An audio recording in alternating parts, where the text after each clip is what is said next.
નમસ્કાર વિદ્યાર્થી મિત્રો, હું ડોક્ટર કિરણ પટેલ. આજે આપણે પ્રકરણ નંબર 4 પુરવઠો એટલે કે જે અર્થશાસ્ત્રની અંદર આપણે ગયા વિડિયોની અંદર પુરવઠાના નિયમની વાત કરી હતી. આજે આપણે વાત કરવાના છીએ પુરવઠામાં પરિવર્તન એટલે કે ચેન્જ ઇન સપ્લાય.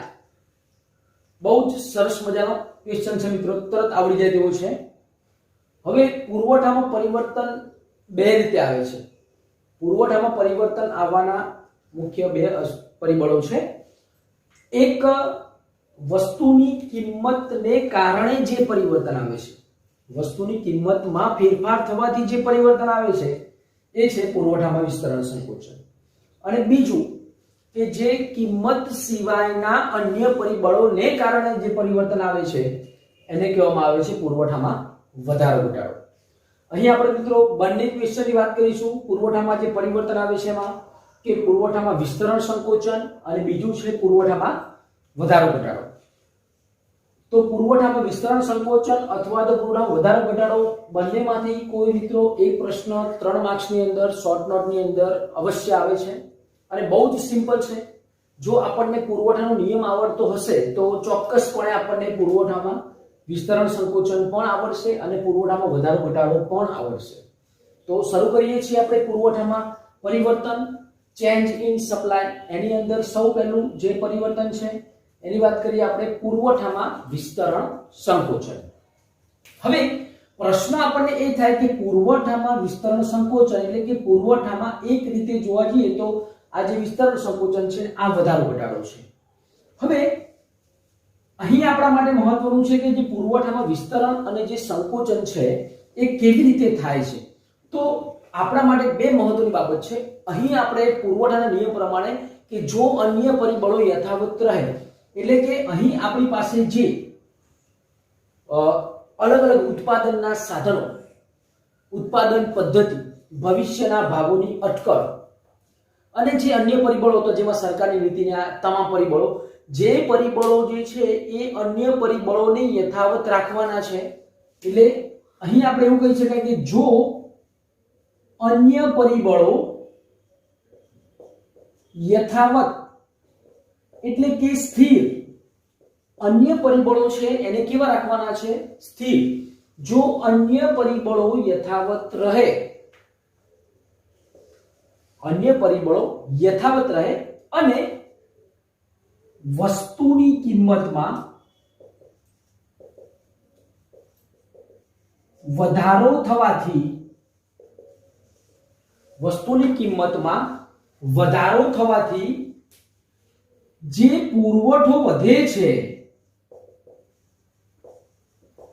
તે પુરવઠાનું વિસ્તરણ છે.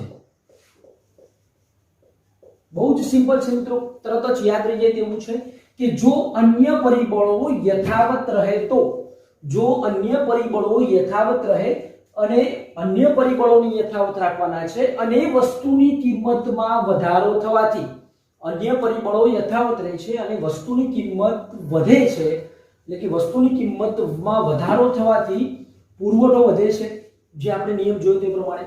અને જે પુરવઠો, વસ્તુની કિંમત વધવાથી જે પુરવઠો વધે છે તે પુરવઠાનું વિસ્તરણ છે. અને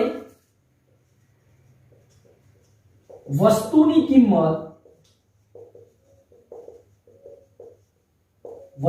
કિંમતમાં ઘટાડો થવાથી,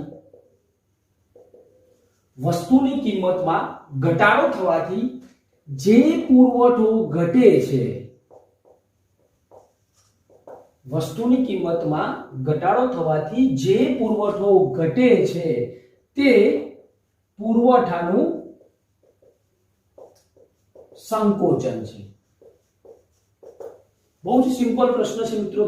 ફરીથી આપણે જો આપણને પુરવઠાનો નિયમ યાદ રહે એ જ પ્રમાણે છે કે પુરવઠાના નિયમમાં શું હતું કે જો અન્ય પરિબળો યથાવત રહે તો વસ્તુની કિંમત વધવાથી પુરવઠો વિસ્તરણ પામે છે અને વસ્તુની કિંમત ઘટવાથી પુરવઠો સંકોચન પામે છે. એ જ વસ્તુ અહીંયા આપણને દર્શાવ્યું છે કે જો અન્ય પરિબળો યથાવત રહે, વસ્તુની કિંમતમાં વધારો થવાથી જે પુરવઠો વધે છે તે પુરવઠાનું વિસ્તરણ છે અને વસ્તુની કિંમતમાં ઘટાડો થવાથી જે પુરવઠો ઘટે છે તે પુરવઠાનું સંકોચન છે. તો અહીં આપણે પુરવઠામાં વિસ્તરણ કોને કહેવાય અને પુરવઠામાં સંકોચન કોને કહેવાય તેની વાત કરી. હવે આપણે જે વાત કરવાની છે એ પુરવઠામાં વિસ્તરણ સંકોચન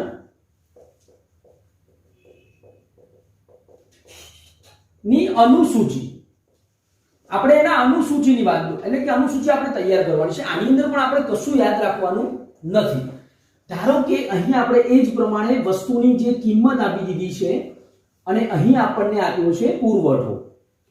તો વસ્તુની કિંમત આપણે 1, 2 અને 3 દર્શાવીશું અને પુરવઠો છે એ પણ આપણી પાસે 1, 2 અને 3. કેમ એવું રહેશે? એનું મુખ્ય કારણ એવું છે કે વસ્તુની કિંમત વધવાથી પુરવઠો વધે છે અને વસ્તુની કિંમત ઘટવાથી પુરવઠો ઘટે છે. એટલે કે વસ્તુની કિંમત 1 પરથી 2 થાય છે ત્યારે પુરવઠો છે એ 1 પરથી 2 થાય છે. એટલે કે પુરવઠાનું વિસ્તરણ થયું. તે જ પ્રમાણે વસ્તુની કિંમત 2 પરથી વસ્તુની કિંમત 3 થાય છે એટલે પુરવઠામાં પણ 2 એકમ પરથી વધીને તે 3 થાય છે. એટલે એવું કહી શકાય કે પુરવઠાનું વિસ્તરણ થયું છે. હવે સંકોચન કોને કહીશું? તો મિત્રો સરળ છે કે જો 3 રૂપિયા કિંમત છે એ 3 રૂપિયાથી 2 રૂપિયા કિંમત થાય છે એટલે કે વસ્તુની કિંમત ઘટે છે તો એની સાથે પુરવઠો પણ 3 એકમ પરથી 2 એકમ થશે. મીન્સ કે વસ્તુની કિંમત ઘટવાથી આ પુરવઠો ઘટે છે તો આ શું બતાવે છે? આ આપણને એનું સંકોચન દર્શાવે. તો હવે આપણે એવું કહી શકાય કે આ જે 1 પરથી 2 અને 2 પરથી 3 કિંમત થાય છે ત્યારે પુરવઠો પણ 1 પરથી 2 અને 2 પરથી 3 થાય છે. એ પુરવઠાનું વિસ્તરણ છે. અને તે જ પ્રમાણે વસ્તુની કિંમત 3 પરથી 2 અને 2 પરથી 1 એ જ પ્રમાણે પુરવઠો પણ 3 એકમ પરથી 2 એકમ અને 2 એકમ પરથી 1 એકમ. તો એ છે પુરવઠાનું સંકોચન. તો આ આપણે અનુસૂચિ તૈયાર કરવાની છે. ત્યાર પછી અહીંયા આપણે દોરીશું એની આકૃતિ.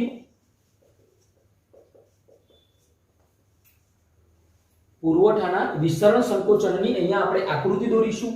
બહુ જ સિમ્પલ છે. આ જ પ્રમાણે આપણે જોવાનું છે. અહીં આપણે ખાસ એટલું ધ્યાન રાખવાનું છે કે વસ્તુની કિંમતમાં ફેરફાર થાય છે અને અન્ય પરિબળો જે છે એને આપણે યથાવત રાખ્યા છે. તો અહીં આપણે આકૃતિ દોરીશું. બહુ જ સિમ્પલ છે આકૃતિ. OX ધરી અને OY ધરી. OX ધરી પર આપણે શું દર્શાવીશું? તો OX ધરી પર પુરવઠો અને OY ધરી પર કિંમત. હવે આપણી પાસે કેટલી? તો 1, 2 અને 3 કિંમત છે અને પુરવઠો પણ આપણી પાસે 1, 2 અને 3 છે. તો એ જ પ્રમાણે અહીંયા આપણે જોઈએ કે જ્યારે વસ્તુની કિંમત 1 પરથી 2 અને 2 પરથી 3 એટલે કે 1, 2 અને આ 3 વસ્તુની કિંમતની વાત કરીએ આપણે. એ જ પ્રમાણે જે છે તે પુરવઠો છે એ પણ 1, 2 અને 3 આપણી પાસે ઉપલબ્ધ છે. આપણે અનુસૂચિ બનાવી છે જે આપણે કાલ્પનિક અનુસૂચિ આપણે આને કહી શકાય. તો અહીં પણ આપણે 1, 2 અને 3. હવે આપણે શું કરવાનું છે કે જે અનુસૂચિની અંદર દર્શાવેલ છે કે વસ્તુની કિંમત 1 છે ત્યારે પુરવઠો કેટલો છે? તો 1 છે. તો આપણે એની સાથે એને જોડી દઈશું કે વસ્તુની કિંમત 1 છે ત્યારે પુરવઠો પણ 1 છે. વસ્તુની કિંમત 1 પરથી વધીને જ્યારે 2 થાય છે ત્યારે પુરવઠો પણ 2 થાય છે. અને વસ્તુની કિંમત વધીને જ્યારે 2 પરથી 3 થાય છે ત્યારે પુરવઠો પણ 3 એકમ જોવા મળે છે. અહીં આપણે ચોક્કસ કહી શકીશું કે આ પણ જે પુરવઠાના નિયમની અંદર ડાબી બાજુથી જમણી બાજુ અને નીચેથી ઉપર તરફ જે તમને જોવા મળે છે ઢાળ, એ જ પ્રમાણે અહીંયા તમને ઢાળ જોવા મળશે. અહીં આપણે જો SS છે એને આપણે પુરવઠા રેખા કહી દઈશું. ABC છે એ એના વૈકલ્પિક બિંદુ છે. પણ હવે આપણો મૂળ પ્રશ્ન એવો છે કે આમાં વિસ્તરણ કયું અને સંકોચન કયું? તો બહુ જ સિમ્પલ છે. ધારો કે તમે અહીં આપણે 1 રૂપિયો જ્યારે વસ્તુની કિંમત છે એ 1 રૂપિયા પરથી 2 રૂપિયા અને 2 રૂપિયા પરથી 3 રૂપિયા થાય છે. તો અહીં તમે જોઈ શકો છો કે અહીં જે તમને જોવા મળશે, ધારો કે અહીંથી તમે અહીંયા આવો છો, અહીંથી તમે અહીંયા આવો છો, તો 1 પરથી 2, 2 પરથી 3, તો આ શું છે? આ આપણે કહી શકાય કે પુરવઠાનું વિસ્તરણ. આ કેમ આપણે એવું કહી શકાય કે જ્યાં વસ્તુની કિંમત 1 હતી ત્યારે એનો પુરવઠો પણ 1 હતો, વસ્તુની કિંમત વધીને 2 થાય છે ત્યારે પુરવઠો પણ 2 થાય છે, એટલે A પરથી B બિંદુ પર જાય છે, અને જ્યારે 2 પરથી કિંમત 3 થાય છે ત્યારે એ વસ્તુનો જે પુરવઠો છે એ પણ 2 પરથી 3 થાય છે, એટલે એ B પરથી C જાય છે. એટલે તમે આ જોઈ શકશો તો આ શું છે? એ પુરવઠાનું વિસ્તરણ છે. તો હવે સંકોચન કર્યું તો બહુ જ સરળ છે મિત્રો. અહીં તમે જે એક વસ્તુની કિંમત વધી અને પુરવઠો વધે છે તો એ વિસ્તરણ બતાવો છો. હવે તમે અહીંથી એવું લઈ જઈ શકો કે વસ્તુની કિંમત જે છે એ 3 રૂપિયાથી ઘટીને 2 રૂપિયા થાય છે, એટલે કે 3 રૂપિયાથી ઘટીને આ 2 રૂપિયા થાય છે, અને 2 રૂપિયાથી ઘટીને એ જ્યારે 1 રૂપિયો થાય છે ત્યારે એને આપણે કહી શકાય કે વસ્તુની કિંમત ઘટવાથી પુરવઠો ઘટે છે, તો પુરવઠાનું શું થાય છે? તો પુરવઠાનું સંકોચન થાય છે. તો જેમ વસ્તુની કિંમત વધે છે એટલે કે A બિંદુ પરથી B બિંદુ પર જાય છે, B બિંદુ પરથી C બિંદુ પર જાય છે, તો એ પુરવઠાનું વિસ્તરણ છે. જ્યારે C બિંદુ પરથી B બિંદુ પર આવે છે અને કિંમત B બિંદુ પરથી A પર આવે છે, એટલે કે જે કિંમત ઘટવાથી પુરવઠો પણ ઘટે છે, તો એ છે પુરવઠાનું સંકોચન. તો આ થયું મિત્રો આ પુરવઠાના વિસ્તરણ સંકોચનની આકૃતિ. હવે આપણે શું લખવાનું છે? તો એના પછી આપણે એક જ પોઈન્ટ બાકી રહે છે અને એ છે સમજૂતી. તો સમજૂતી પણ મેં તમને કહ્યું છે એ પ્રમાણે આપણે આ જ રીતે આના આધારે આકૃતિના આધારે આપણે લખી શકાય કે OX ધરી પર પોઈન્ટ પાડીને OX ધરી પર પુરવઠો દર્શાવવામાં આવેલ છે, OY ધરી પર કિંમત દર્શાવવામાં આવી છે. ત્રીજો પોઈન્ટ છે કે SS એ પુરવઠા રેખા છે, ABC એ પુરવઠા રેખા પર દર્શાવેલા વૈકલ્પિક બિંદુઓ છે. પછી તમે લખી શકશો કે જ્યારે વસ્તુની કિંમત 1 પરથી 2 થાય છે ત્યારે પુરવઠો પણ 1 એકમ પરથી 2 એકમ થાય છે. તે જ પ્રમાણે વસ્તુની કિંમત 2 પરથી વધીને 3 થાય છે ત્યારે પુરવઠો પણ 2 એકમ પરથી 3 એકમ થાય છે, એટલે કે એ શું છે? તો પુરવઠાનું વિસ્તરણ છે. એ જ પ્રમાણે તમે લખી શકો કે જ્યારે વસ્તુની કિંમત 3 પરથી 2 થાય છે ત્યારે પુરવઠો પણ 3 એકમ પરથી 2 એકમ થાય છે, અને વસ્તુની કિંમત 2 એકમ પરથી એટલે કે 2 રૂપિયા 2 થી 1 થાય છે ત્યારે પુરવઠો પણ 2 એકમ પરથી 1 એકમ થાય છે. તો એ છે એ પુરવઠાનું સંકોચન છે. એટલે કે અહીંયા આપણે જોઈ શકાય કે SS પુરવઠા રેખા પર જે વૈકલ્પિક બિંદુ A પરથી B પર જાય છે અને B પરથી C પર જાય છે એ પુરવઠાનું વિસ્તરણ છે, અને SS પુરવઠા રેખા પર વૈકલ્પિક બિંદુ એ જે છે C પરથી B પર આવે છે અને B પરથી જે A પર આવે છે એ છે પુરવઠાનું સંકોચન. તો આ પ્રમાણે આપણે સરસ મજાનું સમજૂતી વિશ્લેષણ પણ સરળતાથી લખી શકાય. તો ફરીથી ટૂંકમાં આપણે સમજીએ તો પુરવઠામાં પરિવર્તન બે પ્રકારના છે. એક કિંમતમાં ફેરફાર થવાને કારણે અને અન્ય પરિબળોમાં ફેરફાર થવાને કારણે. કિંમતમાં ફેરફાર થવાને કારણે પુરવઠાનું વિસ્તરણ સંકોચન થાય છે, અને અન્ય પરિબળોમાં ફેરફાર થવાને કારણે પુરવઠામાં વધારો ઘટાડો જોવા મળે છે. તો હવે આપણે જોઈએ પુરવઠાનું વિસ્તરણ સંકોચન કે જો અન્ય પરિબળો યથાવત એટલે કે સ્થિર રહે તો વસ્તુની કિંમતમાં વધારો થવાથી જે પુરવઠો વધે છે તે પુરવઠાનું વિસ્તરણ છે, અને વસ્તુની કિંમતમાં ઘટાડો થવાથી જે પુરવઠો ઘટે છે તે પુરવઠાનું સંકોચન છે. એ પ્રમાણે આપણે પુરવઠાના વિસ્તરણ સંકોચનની આપણે અનુસૂચિ દોરી કે 1 2 3 કિંમત દર્શાવી, પુરવઠો પણ 1 2 3 દર્શાવ્યો. તે જ પ્રમાણે આપણે એ અનુસૂચિને આધારે આપણે આકૃતિ દોરીએ છીએ, અને એ આકૃતિને આધારે આપણે સમજૂતી લખીએ છીએ કે આ પુરવઠાનું વિસ્તરણ સંકોચન છે. હવે આપણે વાત કરીશું પુરવઠાનો વધારો ઘટાડો. આ જે વાત કરી એ પુરવઠાનું વિસ્તરણ સંકોચન હતું. હવે જે આપણે વાત કરીશું એ પુરવઠાનો વધારો ઘટાડો. આપણે સૌપ્રથમ પુરવઠામાં જે પરિવર્તન, જે ચેન્જ ઇન સપ્લાય છે, એની અંદર વસ્તુની કિંમતને કારણે જે પરિવર્તન આવે છે એની આપણે વાત કરી. હવે આપણે વાત કરવાના છીએ જે અન્ય પરિબળોને કારણે. અત્યારે આપણે વાત કરી હતી પુરવઠામાં વિસ્તરણ સંકોચન. હવે આપણે વાત કરીશું પુરવઠામાં વધારો ઘટાડો. પુરવઠામાં વધારો ઘટાડો શું છે? તો બહુ જ સરળ છે, આપણે સમજતા જઈએ કે પુરવઠામાં વધારો ઘટાડો એની અંદર ખાસ ધ્યાન રાખવાનું, નોંધનીય બાબત એટલી રાખવાની કે અહીં વસ્તુની જે કિંમત છે એ કિંમતને સ્થિર રાખવાની. બરાબર? કિંમતને સ્થિર રાખવાની અને અન્ય પરિબળોમાં ફેરફાર કરવાનો છે.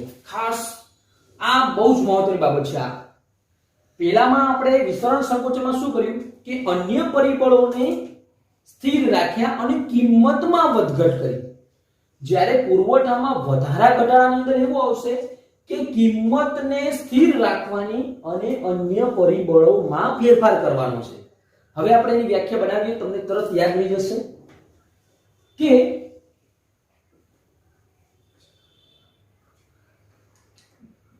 જો કિંમતને સ્થિર રાખતા અને અન્ય પરિબળોમાં ફેરફાર થવાથી. હવે મેં તમને કહ્યું છે કે આપણા અન્ય પરિબળો કયા એ તમને ખ્યાલ જ છે. આપણા અન્ય પરિબળો એટલે કે જે મેં તમને કહ્યું એમ કે ઉત્પાદનના જે સાધનો છે, પછી ઉત્પાદન પદ્ધતિ છે, ભવિષ્યના ભાવોની અટકળ છે, અન્ય પરિબળો છે, સરકારી નીતિના બધી વસ્તુ, એ અન્ય પરિબળોમાં ફેરફાર કરવાનો છે અને કોને સ્થિર રાખવાનું છે? કિંમતને સ્થિર રાખતા અને અન્ય પરિબળોમાં ફેરફાર થવાથી જે પુરવઠો વધે છે તેને પુરવઠાનો વધારો કહેવામાં આવે છે. વધારો કહે છે. અને અન્ય પરિબળોમાં ફેરફાર થવાથી જે પુરવઠો ઘટે છે તેને પુરવઠામાં ઘટાડો કહેવાય છે. તો આપણે મિત્રો અહીં એવું કહી શકાય કે પુરવઠામાં જે વધારો ઘટાડો છે એ પુરવઠામાં વધારો ઘટાડો એ કિંમતના કારણે નથી, એ છે અન્ય પરિબળોને કારણે. એટલે કે અન્ય પરિબળોમાં ફેરફાર થવાથી જે પુરવઠામાં એટલે કે પુરવઠો વધે છે તો એ પુરવઠાનો વધારો છે, અને અન્ય પરિબળોમાં ફેરફાર થવાથી જે પુરવઠો ઘટે છે એ પુરવઠામાં ઘટાડો છે. મીન્સ આપણે એવું કહી શકાય, ટૂંકમાં કેવું હોય તો અન્ય પરિબળોમાં ફેરફાર થવાથી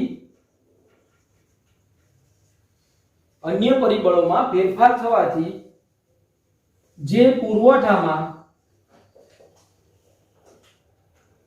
પુરવઠામાં વધઘટ થાય છે તે પુરવઠાનો વધારો ઘટાડો છે. અન્ય પરિબળોમાં ફેરફાર થવાથી જે પુરવઠામાં વધઘટ થાય છે, અન્ય પરિબળોમાં ફેરફાર થવાથી જે પુરવઠામાં વધઘટ થાય છે તે પુરવઠાનો વધારો ઘટાડો છે. તો હવે આપણે પુરવઠાના વધારા ઘટાડાની જે અનુસૂચિ જે આપણે કાલ્પનિક બનાવીએ છીએ તે અનુસૂચિ બનાવી દઈએ. બહુ સિમ્પલ છે અનુસૂચિ બનાવવાની. પણ અહીં આપણે મેં તમને કહ્યું હતું કે એક બાજુમાં આવશે કિંમત અને એક બાજુમાં આવશે પુરવઠો. હવે કિંમત અને પુરવઠાને કેવી રીતે આપણે દર્શાવીશું તો ખાસ યાદ રાખજો, અહીં આપણે વસ્તુની કિંમતને શું કરવાનું છે તો વસ્તુની કિંમતને સ્થિર રાખવાની છે. અને કોને ફેરફાર કરવાનો છે? અન્ય પરિબળો. તો કિંમતને સ્થિર રાખીએ તો અહીં આપણે ધારો કે 2 રૂપિયા કિંમતને આપણે સ્થિર રાખી દઈએ છીએ અને પુરવઠામાં વધઘટ થશે. કેમ થાય છે? કિંમત સ્થિર છે તો પણ પુરવઠામાં કેમ વધઘટ થાય છે? એ એટલા માટે વધઘટ થાય છે કે અન્ય પરિબળોના કારણે, અન્ય પરિબળો છે એ અન્ય પરિબળોમાં ફેરફાર થવાથી કે જે ઉત્પાદનના સાધનો છે, નવી ઉત્પાદન પદ્ધતિ છે, ભવિષ્યના ભાવના અટકળો છે, આ બધાની અંદર ફેરફાર થવાના કારણે પુરવઠામાં વધઘટ થાય છે. કિંમતમાં કોઈ ફેરફાર થતો નથી. એટલે કિંમત સ્થિર છે અને અન્ય પરિબળોને કારણે પુરવઠામાં જે વધઘટ થાય છે એ પુરવઠામાં વધારો ઘટાડો છે. હવે આપણે એની આકૃતિ દોરવાની છે. બહુ જ સિમ્પલ છે. તમે જોઈ શકો છો અહીંયા કે અહીંયા તમે વસ્તુની કિંમત છે 1, 2 અને 3 અહીંયા આપણે આપી દઈએ. એ જ પ્રમાણે અહીંયા પણ આપણે 1, 2 અને 3. અહીં આપણી પાસે શું છે તો પુરવઠો છે OX ધરી પર અને OY ધરી પર છે કિંમત, જેને આપણે 2 રૂપિયા સ્થિર રાખી છે. તો હવે વસ્તુની જે કિંમત છે એ 2 રૂપિયા છે, ત્યારે પુરવઠામાં જે વધઘટ થાય છે એ દર્શાવવાનું છે. મીન્સ કે તમે 2 રૂપિયા કિંમત છે એ આડી ધરી OX પર તમે સ્થિર રાખી છે, એટલે કે વસ્તુની કિંમત 2 રૂપિયા સ્થિર છે. હવે આપણે શું કરવાનું કે 2 રૂપિયા કિંમત છે ત્યારે પુરવઠો 1 એકમ છે, પુરવઠો 2 એકમ છે અને પુરવઠો 3 એકમ છે. હવે આ કેમ થયું? તો કિંમત તો સ્થિર છે, પરંતુ અન્ય પરિબળોને કારણે, ધારો કે તેજી મંદી આવી હોય, સરકારની નીતિ બદલાઈ હોય, ઉત્પાદનના સાધનોમાં ફેરફાર થયો હોય, જમીન મૂડી શ્રમ નિયોજક, ઉત્પાદન પદ્ધતિ બદલાઈ હોય, એ બધાને કારણે કિંમત તો સ્થિર જ છે, પરંતુ એની અંદર શું થયું છે તો પુરવઠામાં વધારો થયો. પુરવઠો 1 પરથી 2 પર થયો અને 2 પરથી 3 પર થયો. તો અહીં આપણે એક વસ્તુ ખાસ ધ્યાન રાખીશું કે અહીં જે આપણે A, B અને આ જે C આપણા વૈકલ્પિક બિંદુ છે, અને જે આપણે જે હવે પુરવઠા રેખા જે દોરવાની છે એને આપણે ડાબી બાજુથી જમણી બાજુ નીચેથી ઉપર તરફ જે ધન ઢાળ ધરાવે છે, તો એ પ્રમાણે તમે અહીં આ તમે સપ્લાય રેખા તમે દોરી શકો છો, જેની અંદર તમે અહીં S આપી શકો, S1 અને S2 આ છે આપણી પુરવઠા રેખા. હવે આની અંદર આપણે એ જોવાનું છે કે પુરવઠામાં વધારો કયો છે અને પુરવઠામાં ઘટાડો કયો છે. જો વસ્તુની કિંમત 2 રૂપિયા સ્થિર છે અને વસ્તુની કિંમત સ્થિર છે અને જ્યારે 2 એકમ પુરવઠો હતો અને 2 એકમ પુરવઠા પરથી જે પુરવઠો વધીને જે 3 થાય છે, એટલે કે B પરથી જે C જોવા મળે છે, એ શું છે? એ પુરવઠાનો વધારો છે. તે જ પ્રમાણે અન્ય પરિબળોમાં ફેરફાર થવાને કારણે જ્યારે પુરવઠો 2 એકમ છે અને પુરવઠો 2 એકમ પરથી જ્યારે 1 એકમ થાય છે, તો એ છે પુરવઠાનો ઘટાડો. તો તમે જોઈ શકો છો કે પુરવઠો B પરથી C પર જાય છે તો એ પુરવઠાનો વધારો છે, અને પુરવઠો B પરથી A પર આવે છે તો એ પુરવઠાનો ઘટાડો છે. હવે આ વધારો ઘટાડો કેમ થયો? મેં તમને કહ્યું કે અહીં આપણે કિંમત તો સ્થિર રાખી છે, પણ તોય પુરવઠામાં વધારો ઘટાડો થયાનું મૂળ કારણ છે અન્ય પરિબળોમાં ફેરફાર. અન્ય પરિબળોમાં ફેરફાર થવાને કારણે પુરવઠો વધારે જોવા મળ્યો, અન્ય પરિબળોમાં ફેરફાર થવાને કારણે પુરવઠોમાં ઘટાડો જોવા મળ્યો. તો આ થયો પુરવઠાનો વધારો અને આ જ પુરવઠાનો ઘટાડો. અહીં આપણે એની જે સમજૂતી છે એ સમજૂતી પણ આપણે સરળતાથી લખી શકીએ કે સૌથી પહેલા OX ધરી પર પુરવઠો દર્શાવેલ છે, OY ધરી પર કિંમત દર્શાવેલ છે. ત્રીજું તમે એ જોઈ શકશો કે મેં તમને કહ્યું છે કે જ્યારે વસ્તુની કિંમત 2 છે ત્યારે